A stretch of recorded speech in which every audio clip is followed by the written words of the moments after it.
अक्सर ये बताया जाता है कि हमें अपनी पिछली गलतियों से सीखना चाहिए और आगे उन गलतियों को दोहराना नहीं चाहिए, और ये बात सही भी है। लेकिन चाणक्य नीति के अनुसार हमें न सिर्फ अपनी गलतियों से बल्कि दूसरों की गलतियों से भी सीख लेनी है, और हमें वो गलतियां नहीं करनी हैं जो दूसरों ने की।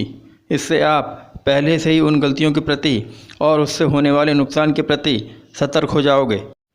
आप चाहें कितनी भी कोशिश कर लो, अगर आप में अनुशासन नहीं है तो आप अपनी ज़िंदगी में पीछे रह जाओगे, क्योंकि अनुशासन में रहने से हम अपने सारे ज़रूरी काम समय पर पूरा कर पाते हैं, अपने तय किए गए लक्ष्य पर एक कंसिस्टेंसी के साथ काम कर पाते हैं, हम खुद पर नियंत्रण रख पाते हैं, हम खुद को और अपने आने वाले भविष्य को और ज़्यादा बेहतर बना पाते हैं और अपनी ज़िंदगी में सफल बन पाते हैं। इसलिए चाणक्य नीति के अनुसार हर इंसान का अनुशासन में रहना ज़रूरी है। हम जिस तरह के लोगों की संगत में रहते हैं हम भी उन्हीं की तरह बन जाते हैं, मतलब कि उनकी सोच, उनकी आदतें, उनके बर्ताव और रहन सहन का तरीका, ये सारी चीज़ें हम में आ जाती हैं। इसलिए चाणक्य नीति के अनुसार आपको अच्छी लोगों की संगत में रहना चाहिए। अगर आप अच्छे लोगों की संगत में रहते हो तो आप भी उनकी अच्छी आदतें अपनाओगे, आपका भी बर्ताव उनकी तरह अच्छा हो जाएगा और आपकी सोच भी अच्छी हो जाएगी। अक्सर बहुत से लोग अपनी ज़िंदगी की कुछ ऐसी बातें या ऐसे रहस्य लोगों को बता देते हैं जो उन्हें नहीं बताने चाहिए, क्योंकि कल को लोग आपके इसी बात का फ़ायदा उठाकर आपका नुकसान कर सकते हैं या फिर आपको धोखा दे सकते हैं। इसलिए चाणक्य नीति के अनुसार आपको अपने जीवन के रहस्य किसी को नहीं बताने चाहिए। इसके अलावा आपकी जो भी कमजोरियां हैं उसके बारे में भी लोगों को और ख़ासकर अपने दुश्मन या प्रतिद्वंदी को नहीं बताना है, क्योंकि वो लोग आपकी कमजोरियों का फ़ायदा उठाकर आपको नियंत्रण में रखने की कोशिश कर सकते हैं या फिर आपका किसी प्रकार नुकसान कर सकते हैं।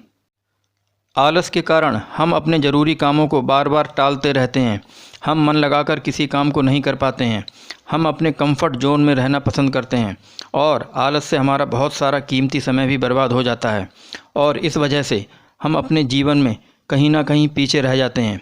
इसलिए चाणक्य नीति के अनुसार हमें आलस से दूर ही रहना चाहिए।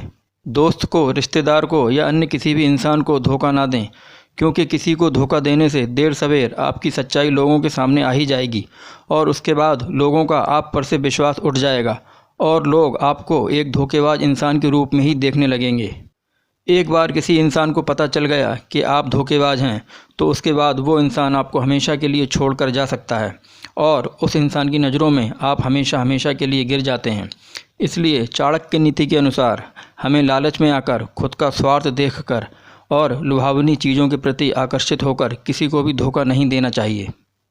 यहाँ पर शिक्षा का मतलब सिर्फ स्कूल और कॉलेज की शिक्षा नहीं है, बल्कि आपको अपनी ज़िंदगी में ऐसी चीज़ों की भी नॉलेज लेनी है और साथ साथ ही ऐसे स्किल्स भी सीखने हैं जिससे आप ज़िंदगी में ज़्यादा से ज़्यादा आगे बढ़ सको। इसलिए तो कहते हैं कि एक इंसान को अपने जीवन में हमेशा सीखते रहना चाहिए। अगर आपके पास ज़्यादा नॉलेज होगी तो आप अपनी ज़िंदगी में आई हुई कठिनाइयों का सही तरीके से सामना कर पाओगे, लोगों की नज़रों में आपकी वैल्यू बढ़ेगी और एक सही दृष्टिकोण के साथ ज़िंदगी को जी पाओगे।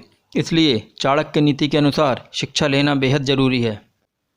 बहुत से लोग अपनी तुलना दूसरों के साथ करते हैं और ख़ुद को कम आंकने लगते हैं, लेकिन उन्हें खुद की क्षमताओं का पता ही नहीं होता है। वो बस दूसरों की सफलता को देखकर खुद को कोसने लगते हैं, लेकिन आपको ऐसा नहीं करना है, बल्कि आपको अपनी क्षमताओं को और हुनर को पहचान कर उनका सही से इस्तेमाल करके अपनी ज़िंदगी में आगे बढ़ना है और सफल बनना है। और कभी भी अपने आप को किसी से कम नहीं समझना है और ना ही किसी के साथ अपनी तुलना करनी है। अगर आप हद से ज़्यादा सीधे और भोले हो तो लोग आपका हमेशा फ़ायदा उठाने की कोशिश करेंगे, आपको कमज़ोर समझकर हमेशा आपको दबाने की और अपने नियंत्रण में रखने की कोशिश करेंगे और आपको नुकसान भी पहुंचाएंगे। इसलिए चाणक्य नीति के अनुसार आपको कभी भी सीधा नहीं रहना है, बल्कि आपको स्मार्ट और चालाक बनकर रहना है, ताकि लोग आपका फ़ायदा उठाने की कोशिश ना करें या आपको दबाने की कोशिश ना करें। यहाँ पर चाणक्य जी ने इसका बहुत अच्छा उदाहरण दिया है कि जंगलों में भी सीधे पेड़ ही पहले काटे जाते हैं और टेढ़े पेड़ों को छोड़ दिया जाता है। आपको अपने जीवन में चाहे कितनी भी सफलता मिले, लेकिन आपको कभी भी अहंकार नहीं करना है, क्योंकि अहंकार इंसान को अंधा बना देती है। इंसान दूसरों को अपने से कम आंकने लगता है। इंसान खुद की कमियों को और गलतियों को नहीं देख पाता और अहंकार के कारण इंसान का पतन हो जाता है। इसलिए चाणक्य नीति के अनुसार इंसान को कभी अहंकार नहीं करना चाहिए।